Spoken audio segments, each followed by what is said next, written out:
Hello students, welcome to my YouTube channel M Das maths tuition. আমি তোমাদের সঙ্গে মনোরঞ্জন sir. আজকের ক্লাস 5 এ গণিত 3rd ইউনিটের প্রশ্ন উত্তর সহ আলোচনা করে দিচ্ছি। খুব ভালো প্রশ্নগুলো আছে, ভালো স্কুলের প্রশ্ন। তোমাদের যে কোনো স্কুলে, পশ্চিমবাংলার যে কোনো স্কুলে এই ধরনের প্রশ্ন আসে এবং এখান থেকে অনেকগুলো কমন পেয়ে যাবে। তাই মন দিয়ে দেখতে থাকো বন্ধুরা, যে 3rd ইউনিটে কি প্রশ্নগুলো আসে, কি ধরনের প্রশ্নগুলো আসে। প্রথমে আছে 0, 5, 8, 9, 3 দিয়ে ক্ষুদ্রতম 5 অঙ্কের সংখ্যা লিখি। 1, 2, 3, 4, 5টাই আছে, সবগুলো ব্যবহার করতে হবে। ক্ষুদ্রতম বললে ছোটগুলোকে প্রথমে করে লিখবে। এখানে যদি 0 হয়, এই যেগুলোর মধ্যে আছে এটা সবথেকে ছোট, তারপরে এটা ছোট, তারপরে এটা ছোট, তারপরে এটা লিখলাম, কিন্তু এইদিকে 0 মানে বাদ, তখন এটা কত অঙ্কের হয়ে গেল? 4 অঙ্কের হয়ে গেল। তাহলে এটা ভুল।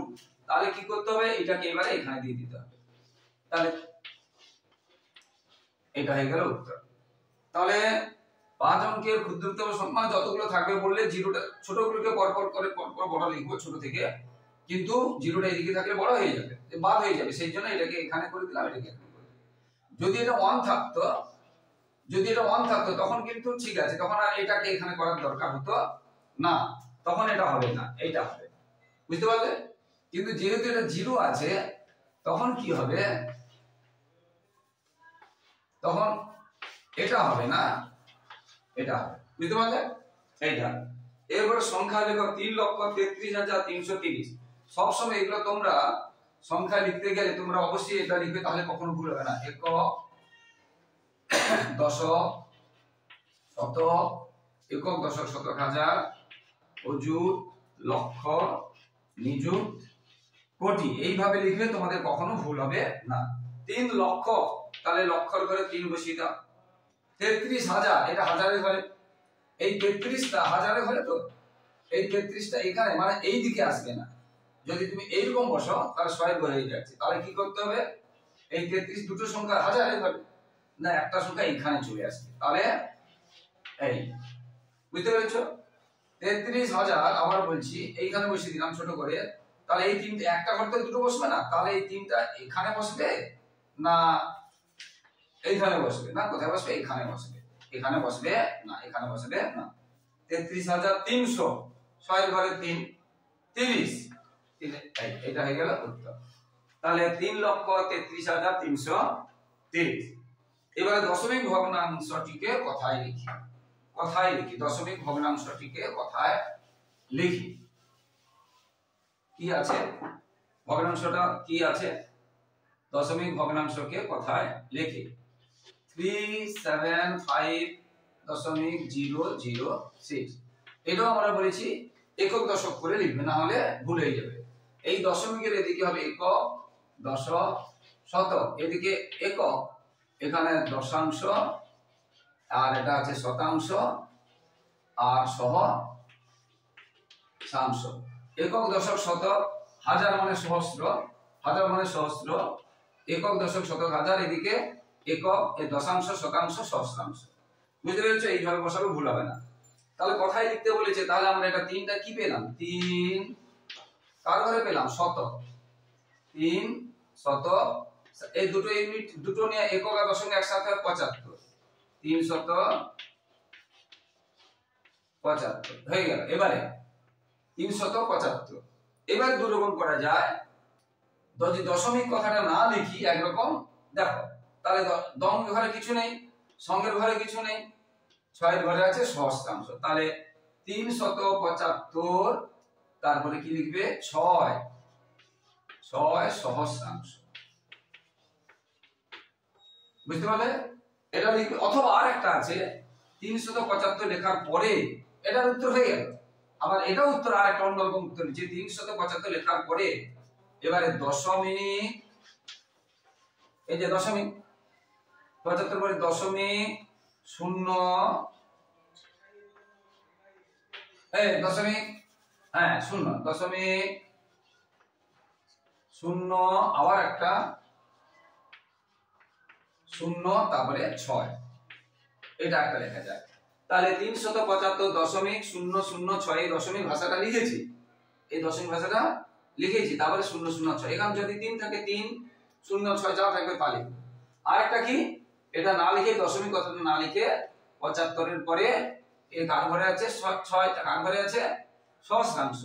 যদি এখানে 7 থাকতো তখন আমরা লিখতাম 75 এর পরে 7 দশাংশ আর 6 সহস্রাংশ। এখানে যেহেতু কিছু নেই, 7 থাকবে 7 লিখবো, কিছু নেই বলে লিখিনি। আবার এখানে যদি থাকে 7 এর পরে যদি 4 থাকে তাহলে লিখবো 7 দশাংশ 4 শতাংশ 6 সহস্রাংশ। যদি থাকে, নেই লিখবো না। বুঝতে পেরেছো? এইটা হয়ে গেল উত্তর।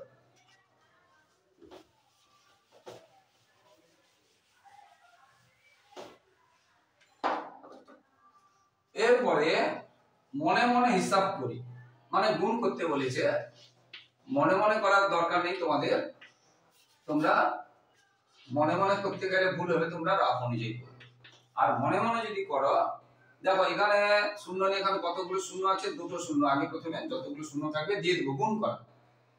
এরপরে 5 এর নাম তাই 5 কে এটা দিয়ে গুণ, 5 কে এটা দিয়ে গুণ, 5 কে 5 দিয়ে গুণ, 5 5 এ 25। এই যে 5 বসে গেছে, তাহলে 2 হাতে আছে। এবার 5 4 এ 20 আর হাতে ছিল 2, তাহলে হলো 22। এই 2 বসে গেছে, হাতে এখনো 2 আছে। এবার 5 3 এ 15 আর হাতে 2 ছিল, হয়ে গেল কত 17। বুঝতে পেরেছো? তাহলে যতগুলো শূন্য থাকবে, জিরো থাকবে বসিয়ে দেবে। 5 5 এ 25 5 হাতে থাকলো 2, 5 4 এ 20 হাতে ছিল 2, 22 এ 2 হাতে থাকলো 2, 5 3 এ 15 হাতে ছিল 2 17। এটা হয়ে গেল উত্তর। এবারে পাশের চিত্রটি কি ধরনের কোণ? দেখো এটার সাথে এটা সোজা আছে, এই একটা চিত্র দেওয়া আছে কি ধরনের কোণ। সোজা থাকলে এটা হবে 90 ডিগ্রি। সোজা থাকলে 90 ডিগ্রি অর্থাৎ সমকোণ। পাশের চিত্রটি কি ধরনের, 90 ডিগ্রি বলেনি, কত ডিগ্রি বলেনি, কি ধরনের কোণ বলেছে, তখন তোমরা কি বলবে, সমকোণ। পাশের চিত্রটি কি ধরনের কোণ, সমকোণ। এবারে একটি বিন্দুতে কয়টি সরলরেখা ছেদ করতে পারে?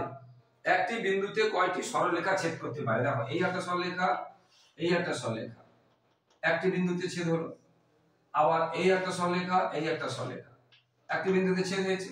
তাহলে একটি বিন্দুতে কয়টি সরলরেখা ছেদ করতে পারে? অসংখ্য। ছেদ করতে পারে বলেছে, ভাষাটা বুঝতে হবে। একটি বিন্দুতে কতগুলো সরলরেখা ছেদ করতে পারে? অসংখ্য। তাহলে একটি প্রশ্নটা ছিল একটি বিন্দুতে কতগুলো সরলরেখা ছেদ করতে পারে, তোমরা বলবে অসংখ্য।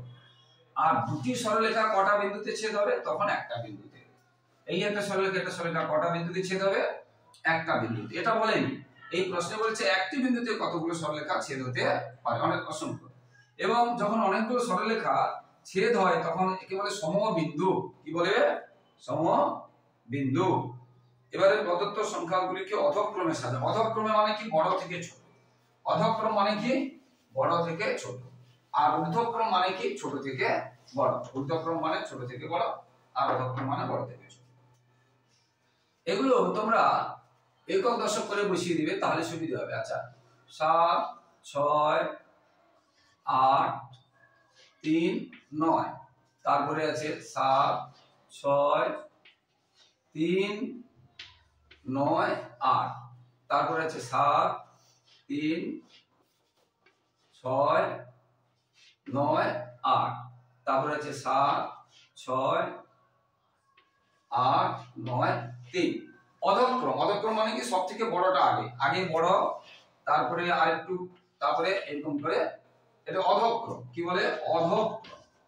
বুঝতে পেরেছো? অধক্রম মানে কি? বড় থেকে ছোট। আর ঊর্ধ্বক্রম হলে ছোট থেকে বড়, আগে ছোট, তার থেকে আরেকটু বড়, তার থেকে আরেকটু বড়। এটাকে ঊর্ধ্বক্রম। এটাকে কি বলবে? ঊর্ধ্বক্রম মানে কি? বড়, ছোট থেকে বড়। ঊর্ধ্বক্রম মানে কি? ছোট থেকে বড়। আর অধক্রম মানে কি? বড় থেকে ছোট। বুঝতে পেরেছো? তো এখানে অধক্রম বলেছি মানে প্রথমে বড়টা আর একদম লাস্টে হবে ছোটটা। এটা ভাই 7 মিলে গেছে সবগুলো, তাহলে এখান থেকে কিছু বুঝতে পারবো না। এরপরে বড় কোনটা? 6 আর 6, এই দুটোই 6, এটাও 6, তাহলে এটা বাদ চলে যাবে, এটা একদম শেষে হবে। বুঝতে পেরেছো? তাহলে এইটা একদম সব দেখো 6 6 3, এটা একদম শেষে হবে। তাহলে 7 3 6 9 8। আবার বলছি, এটা মিলে গেছে, এখান থেকে বুঝতে পারবো না বড় ছোট। এখানে 6, এখানে 6, এখানে 6, 3, এটা ছোট, এটা সব থেকে। এবার 6 এর 6 এর 6 এর 6, এখান থেকে বুঝতে পারবো না কোনটা ছোট কোনটা বড়। তারপরে না, এখানে 8, এটা 3, এটা 8, আবার দেখো, তাহলে এইটা বাদ হয়ে গেল। এটা 8, এটা 8, এটা 3, তিনটা ছোট, বাদ হয়ে গেল। বুঝতে পেরেছো? হ্যাঁ, তাহলে 7 6 3 9 8 এটা হয়ে গেল। তাহলে আমি কি বলছি বুঝতে পেরেছো? এটাও 8 এটাও 8 এটা 3, তাহলে এটা সবথেকে ছোট এই তিনটের মধ্যে। এবার এই দুটোর মধ্যে বুঝতে পারলাম। এবার এই দুটোর মধ্যে এর দেখো 3 আর 9, এই 9টা বড় 3টা ছোট, তার মানে এবার এটা হবে। তাহলে 7 6 8 3 9 আর এইটা সবথেকে বড় 9 6 8 9 3। দেখো এখানে দেখো 7 6 8 7 6 3 7 6 8, তাহলে 7 6 8 এখানে মিলে গেছে। তারপর এখানে 9 এখানে 3, তাহলে এটা সবথেকে বড়। এবার 7 6 8 7 6 8 আর কোথাও 7 6 8 নেই, তারপরে এইটা হবে। এবারে 7 6 8 চলে গেল 7 6 7 6, এবারে 7 6 3 আর এটা 7 3, বুঝতে পেরেছো? এইটাকে বলে অধক্রম, মানে বড় থেকে ছোট। অধক্রম মানে কি? বড় থেকে ছোট চলছে। অধক্রম মানে কি? বড় থেকে ছোট, নাকি? এরপরে মিশ্র ভগ্নাংশকে অপ্রকৃত ভগ্নাংশে পরিণত করো। মিশ্র ভগ্নাংশকে অপ্রকৃত ভগ্নাংশে পরিণত করো। এটা মিশ্র এইরকম থাকবে। অপ্রকৃত আর প্রকৃত কোনগুলো? নিচে বড় থাকলে তাকে বলবে প্রকৃত, এটা হচ্ছে প্রকৃত। এগুলো কি? প্রকৃত। উদাহরণ প্রকৃত ভগ্নাংশের উদাহরণ নিচে বড়, ধরো 11 21 নিচে বড়। এবার অপ্রকৃত, এবার হবে অপ্রকৃত মানে উপরে বড়, ধরো 7 5 হয়েছে, ধরো 19 11, তাহলে এখানে কি হচ্ছে? উপরে বড়, তাকে বলবে অপ্রকৃত। আর এরকম দেখলে বলবো মিশ্র। হ্যাঁ, এটা বুঝিয়ে দিলাম। এবার মিশ্রকে কি বলেছে? অপ্রকৃত করতে হবে। কি করে করতে হবে মিশ্রকে? না, এটা গুণ করে এটা যোগ করতে হবে। নিচেরটার সাথে সামনেরটা গুণ করতে হবে আর উপরেরটা যোগ করতে হবে, বুঝতে পেরেছো? তাহলে নিচেরটার সাথে সামনেরটা গুণ করতে হবে, এটার সাথে এটা গুণ, বা তোমরা এরকম করতে পারো, এটার সাথে এটা গুণ, দুটো একই। এটার সাথে এটা গুণ, এটার সাথে দুটো একই কথা। তো 5 দিয়ে 10 শূন্য হাতে থাকলে 5 থেকে 15 হয়ে গেল, 1 দিয়ে 2 1 3 3, এবার যোগ করতে হবে এটা। তাহলে এটা গুণ করে এটা পেলাম, তার সাথে এটা যোগ, তার সাথে আবার এটা গুণফলের সাথে এটা যোগ। তাহলে 4 যদি যোগ করি, এখানে 4 এখানে 8 এখানে 4, তাহলে এটা কত হলো? এইটা উপরে হলো আর নিচেরটা নিচে থেকে যাবে। দেখো উপরে বড় হয়ে গেছে, তাহলে তাকে বলবো অপ্রকৃত ভগ্নাংশ। এটার সাথে এটা গুণ করে যা হবে সেই গুণফলের সাথে এটা যোগ করব। দেখো এটা গুণ করেছি, তার সাথে এই যে 4 যোগ করেছি, এইটা হলো। আর নিচেরটা নিচে থেকে যাবে, নিচেরটা নিচে থেকে যাবে। ভীষণ এগুলো আসে। এবারে যোগ করা, এবারে যোগ করা, যোগ করা দেখি আছে। এই ধরনের প্রশ্ন প্রায় আসে, এই ধরনের প্রশ্ন সব প্রায় আসে। এবার যোগ করা ভগ্নাংশের যোগ এবং বিয়োগ একই রকম। এখানে আছে 6 পূর্ণ 23 27 যুক্ত 9 পূর্ণ 2 3 যুক্ত 12 পূর্ণ 7 9। তো প্রথমে আমরা বলেছি এটাকে গুণ করে এটা যোগ করে এটা গুণ করে যোগ পূর্ণ ভাঙিয়ে নেব, তাকে বলে অপ্রকৃত করব। তাহলে এটা গুণ করে এটা যোগ করব, তাহলে 27 কে 6 দিয়ে গুণ করা। এটাকে মিশ্র আছে, তাকে অপ্রকৃত করতে হবে, এটা গুণ করতে হবে। 6 7 42 তাহলে 4 6 দিয়ে 12 4 16, তার সাথে 23 যোগ। খুব বড় সংখ্যাগুলো বড় আছে, বুঝতে পেরেছো? আচ্ছা 3 2 5 6 2 8 1, তাহলে এটা কত হবে? উপরে 185 আর নিচেরটা নিচে থেকে যাবে।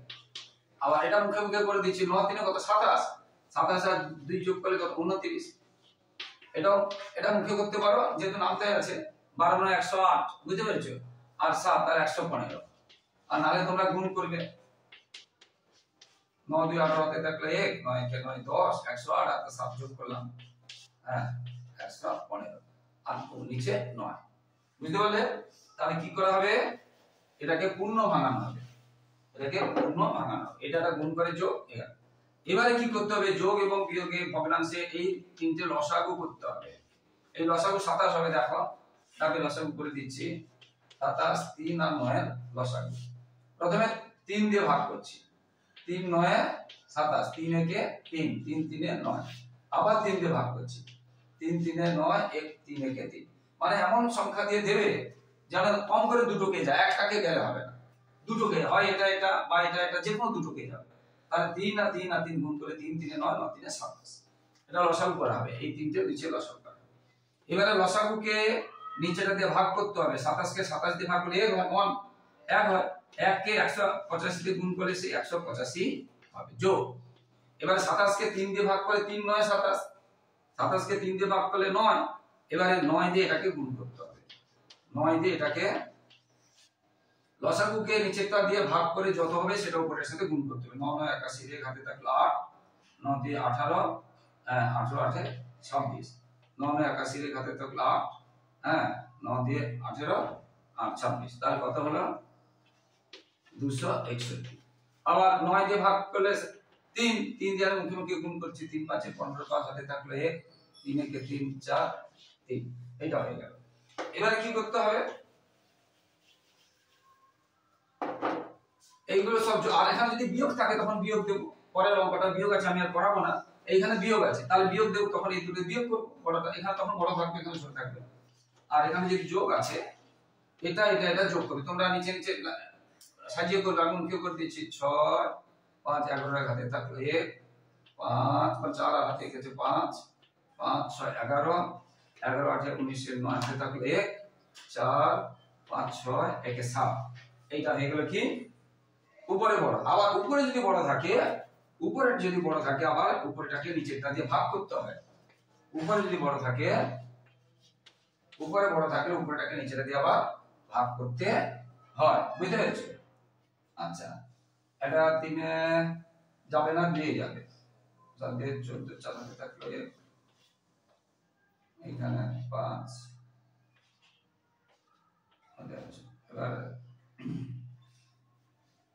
এটা হয়ে গেল। এবারে কত দিয়ে যাবে, 27 2 9 দিয়ে 9 7 9 দিয়ে 18,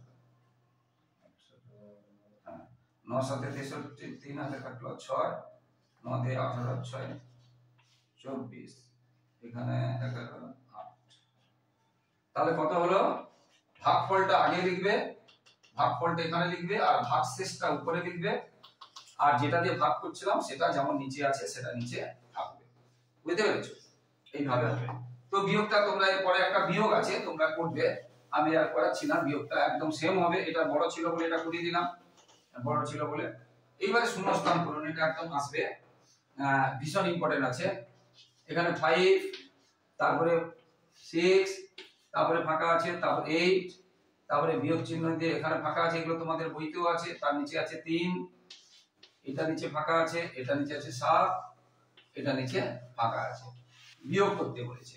আর এখানে আছে 1, এখানে আছে 3, এখানে আছে 8, এখানে আছে 0, এখানে আছে 7, ভীষণ ইম্পর্টেন্ট এই ধরনের অঙ্ক। এখন বিয়োগ করতে বলেছে, 8 থেকে কত বিয়োগ করলে 7 হয়, আমরা জানি 8 থেকে 1 বিয়োগ করলে 7 হয়, অর্থাৎ এটা থেকে এটা বিয়োগ করবে, 8 থেকে 7 বিয়োগ করলে 1 হয়। বিয়োগ করতে বলেছে মানে এটা থেকে কত বিয়োগ করলে এটা হয়, মানে এটা থেকে এটা বিয়োগ করলে হয়ে যাবে, 8 থেকে 7 বিয়োগ করলে 1 হয়। দেখো আমরা সেটা জানি, 8 থেকে 7 বিয়োগ করলে 1 হয়।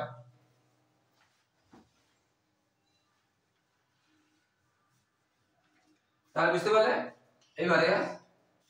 এবারে কত থেকে 7 বিয়োগ করলে 0 হবে, কত থেকে 7 বিয়োগ করলে 0 হবে,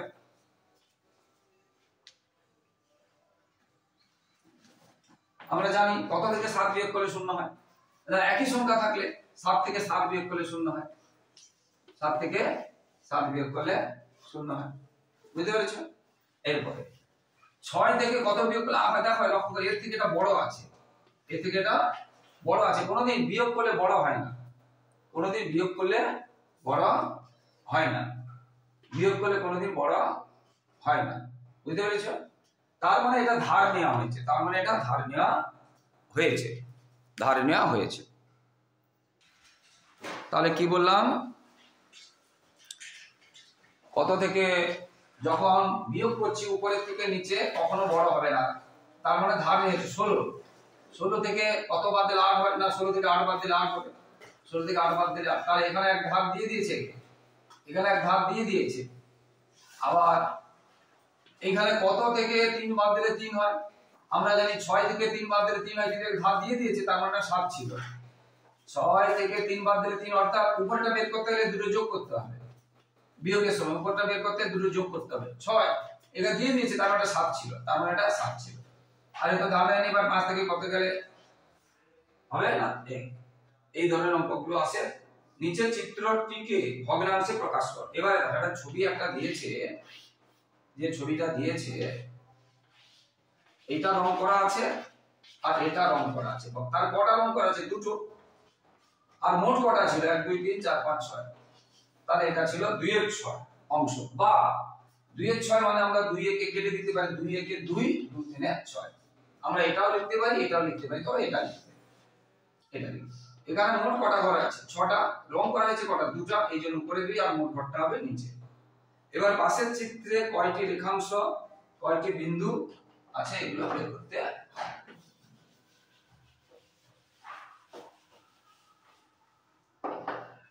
দেখো পাশের যে ছবিটা আছে এই ছবিটাতে এখানে একটা চতুর্ভুজ আছে এগুলো সোজা ধরি না এটা সোজা আছে তো এ বি সি ডি এখানে পাশের চিত্রে কয়টি রেখাংশ বিন্দু আছে বিন্দু এই একটা বিন্দু এই একটা বিন্দু এই একটা বিন্দু এই একটা বিন্দু এই একটা বিন্দু চারটা আর একটা পাঁচটা তাহলে বিন্দু কটা আছে পাঁচটা বিন্দু আছে বিন্দু কটাও পাঁচটা বিন্দু পাঁচটা এবারে রেখাংশ এই একটা এই একটা এই একটা এটা চারটা হলো রেখাংশ আবার এই পুরোটা একটা তাহলে কটা হলো দুটো এই পুরোটা দুটো আবার এইখান থেকে এইটুকু এখান থেকে এইটুকু এখান থেকে এটা আরেকটা আবার বলছি এইটা এটা এটা চারটা হলো এটা পুরোটা একটা দুটো হলো আবার এখান থেকে একটা এখান থেকে একটা এটা চারটা হলো তাহলে কটা হলো মোট 10টা কটা হলো 10টা তাহলে 10টি রেখাংশ কটা হলো 10টি রেখাংশ আছে এখানে অনেক এইগুলো দেয় না ভুল হয়ে যায় বুঝতে পেরেছো এইগুলো ভাবতে হবে এবারে বড় প্রশ্নগুলো করাচ্ছি না তোমরা দেখে নাও কি প্রশ্নগুলো আসে ভীষণ করে ইম্পর্টেন্ট যেগুলো দেখো এই সরলটা আসছে কি আসছে দেখো সরলটা তারপরে 1 ডজন খাতার দাম 99 টাকা হলে 8টি খাতার দাম কত 1 ডজন মানে 12টি তাহলে 12টির দাম 99 টাকা 8টির দাম কত তারপর দেখো একটা আয়তাকার বাগানের পরিসীমা দেওয়া আছে ওর প্রস্থ দেওয়া আছে দৈর্ঘ্য কত মোস্ট ইম্পর্টেন্ট এই অঙ্কগুলো বইতেই আছে তোমাদের 1 রিম কাগজ হলো 20 দিস্তা তাহলে 1 দিস্তা কাগজ দিস্তা কাগজ হলো 24টা তাহলে এত রিম কাগজে মোট কত থাকবে 1 রিম মানে 20 দিস্তা আবার 1 দিস্তা মানে 24 তাহলে 20 কে 24 দিয়ে গুণ করতে হবে বুঝতে পেরেছো আর এরকম 24 আর 328 রিম থাকবে তাকে আবার 328 দিয়ে গুণ করতে হবে যে অঙ্কগুলো ইম্পর্টেন্ট আছে দেখো দেখে নাও বইতে এসছে যেগুলো পাড়া রাস্তা মেরামতের কাজ প্রথম দিন দ্বিতীয় দিন অঙ্কগুলো এবারে এই একটা দেখো একটা সরল আসছে তারপরে একটি রেশন দোকানের অঙ্ক তারপরে নিচের প্রশ্নগুলোর বর্গাকার মাঠের দেখে নাও এই প্রশ্নগুলো আসছে এই রামবাবু এটা আসছে যে প্রশ্নগুলো দেখে নাও রাস্তা তৈরি করতে এটা মোস্ট ইম্পর্টেন্ট এই শেষের যে অঙ্কটা রাস্তা তৈরি করতে 16 জনের 10 দিন লাগে এরকম করে এত টাকা এই অঙ্কগুলো এরপরে আর দুই একটা অঙ্ক আছে দেখে নাও এই অঙ্কগুলো দেখো একটি পোলট্রিতে এত মুরগি এই যে পোলট্রির অঙ্কটা ভীষণ ইম্পর্টেন্ট এবার জ্যামিতি সমকোণী সমদ্বিবাহু ত্রিভুজ রম্বস আর আয়তক্ষেত্র চিত্রস্ব সংজ্ঞা এটা আমি এখনই করে দিচ্ছি বন্ধুরা যারা আমার ইউটিউব চ্যানেলটিতে এসে সকলকে অসংখ্য ধন্যবাদ আর যারা আমার চ্যানেলে নতুন প্লিজ চ্যানেলকে সাবস্ক্রাইব ও শেয়ার করে একটু সাপোর্ট করো একটু পাশে থাকো বন্ধুরা লাইক ও কমেন্ট করতে ভুলো না তোমাদের জন্য লাগাতার পরিশ্রম করছি তাই তোমাদের কাছ থেকে এইটুকু সহযোগিতা ভালোবাসা আশা করছি যে তোমরা চ্যানেলকে সাবস্ক্রাইব ও শেয়ার করে একটু সাপোর্ট করবে আচ্ছা জ্যামিতিগুলো আমি করিয়ে দেবো তবে দেখে নাও একটি লুডোর ছক্কা তল সংখ্যা এই যে ব্যাপারগুলো আছে প্রশ্নগুলো কি কি আসছে দেখে নাও এবারে আমি যাচ্ছি